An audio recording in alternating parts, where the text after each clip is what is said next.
ભારત માતા કી બરોબર અવાજ નથી આવતો, અવાજ મારે ઠેઠ પહોંચાડવો. ભારત માતા કી કહ માલ્યો. સમાજમાં વિવેક પંડિતનું બહુ પહેલાનું એક વાક્ય હતું, બોલે એના બોર ખપશે. એ આ મોદી સરકારે સાબિત કર્યું. બોલવા સિવાય બીજો ધંધો નથી. અને હું તો તમને એમ કહું કે કદાચ સમાજ તો એવો છે ભાઈ કે વાવા કરવા વાળું મળી જાય બીજું કાંઈ નહીં. કદાચ જો એના ભાષણ ખૂટી જાય ને તો કાલે સવારે કદાચ એ એવું શરૂ કરે ભાઈઓ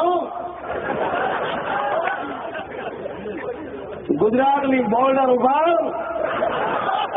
પાકિસ્તાન બાજુથી હવા આવે છે ભાઈઓ, એ ગુજરાતને નુકસાન કરે છે.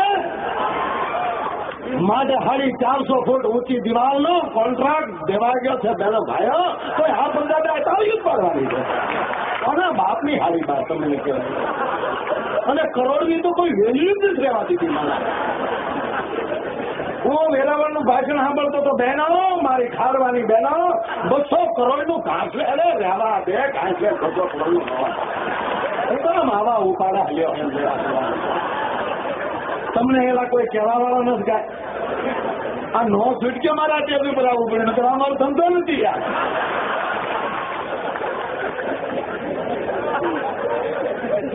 શરૂઆત કરી હિન્દુત્વથી કે આ સમાજને મારો વાળવો હોય તો કઈ રીતે વાળવો, એટલે હિન્દુત્વ ઉભું કર્યું.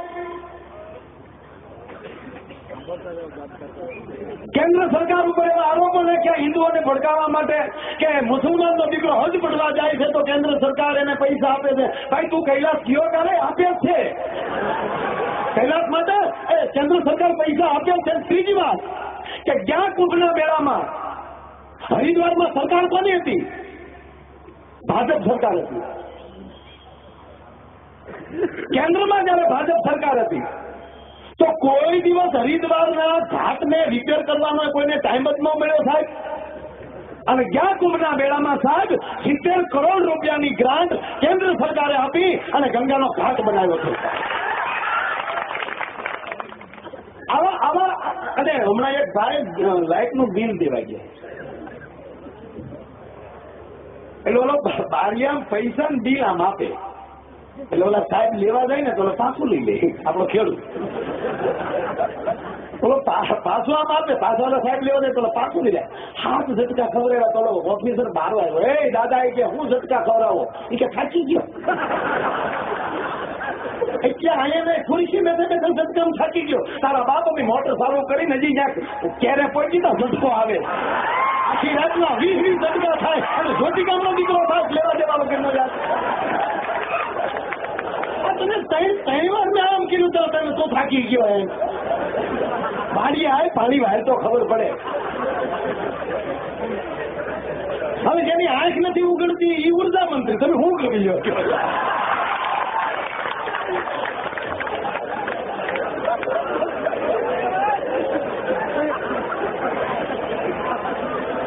બરાબર છે ને મારી વાત? તો પછી કે હું થોડો ખોટો માણસ છું.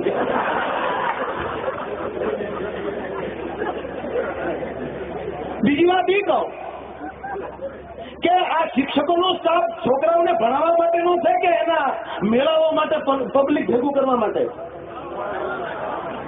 હું તમને એક પ્રશ્ન પૂછું છું. આ ભાઈઓ, મારા વિદ્યાર્થીઓને યુનિફોર્મ મળે છે પણ ઓલા માલી એને નરીવા લેવા દે તો ને. ગુજરાત વિકાસ લાવ્યો છે તો એમ કહું, શેત્રુંજી ડેમ કોને ભાજપ સરકારે બનાવ્યો કે કોંગ્રેસે? કોને બનાવ્યો શેત્રુંજી ડેમ? જોરથી બોલો. તમારો સિંગુડો ડેમ કોને બનાવ્યો? મસુંદરી ડેમ કોને બનાવ્યો? નર્મદા ડેમ કોને બનાવ્યો? એ બોરી બંધ કરીને એના માણસોને શિરામણ દેવાના બોરી બંધના ધંધા શરૂ કર્યા, લેવા દેવા. તમારી કેનાલ બનાવી કોને? પાયાનો મુદ્દો જોયા વગર વિકાસ વિકાસ વિકાસ વિકાસ વિકાસ શેનો વિકાસ? આનંદ મેળો થાય તો મહેસાણા જિલ્લાની બસ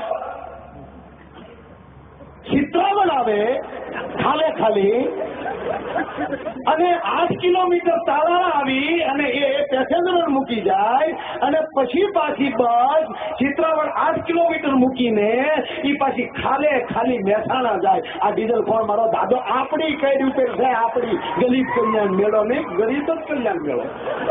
ગરીબે કર્યો કલ્યાણ એનો મેળો. આ કોઈની કોઈ મીટર નથી માયકા. તાલુકામાં જાઓ તો ક્યાંક સાહેબ અમારું કામ થાય કે અમારે 2 ગરીબ કલ્યાણ મેળાના કામ આવી ગયા છે, ઉપર લઈને અમારે હુકમ છે, અમે તાલુકામાં હાજર રહી. તમને 7-8 ગ્રામ પંચાયતમાં મળતી હતી, આજ તમારે ફેર તાલુકામાં ધક્કો ખાવો પડે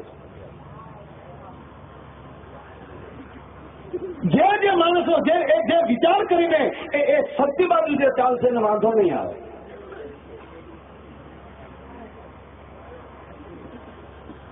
ઉદ્યોગો આવ્યા એટલે ઈ લાવ્યા બધા.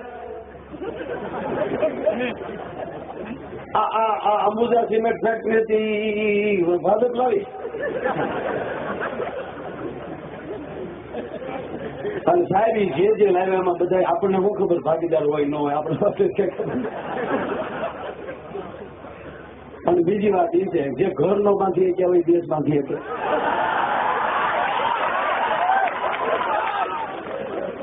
બેટી બચાવો ભાઈઓ. એ તારી ઘરે દીકરીનો જન્મ તો દેવરાવી દો, તને ખબર પડે દીકરી ઘરે હોય તો બોલવામાં કેટલી મર્યાદા રાખી છે. જેને જે વજન શું કહેવાય એને ખબર નથી અને માણસોને એમ કે છે 50 ટન વજન લઈને વયો જાઉં છું. નારી તું નારાયણી છો એ કહેનારી વાત 100% સત્ય છે. તો હું તમને એમ કહું કે ચાલુ પાર્લામેન્ટ જ્યાં સાંસદ આવતી હોય ને ત્યારે તમે જોઈજો. ભાજપમાં બેનું છે ને કોંગ્રેસમાં આપણે સોનિયાબેન એ ઉઘાડા માથે ખાડે ન બેઠા ને બોલ્યું હાવ ગંડિયું કરીને બેઠ્યું. શું એને કહો ભાઈ મર્યાદા શીખવાય ને પછી અમારી પાસે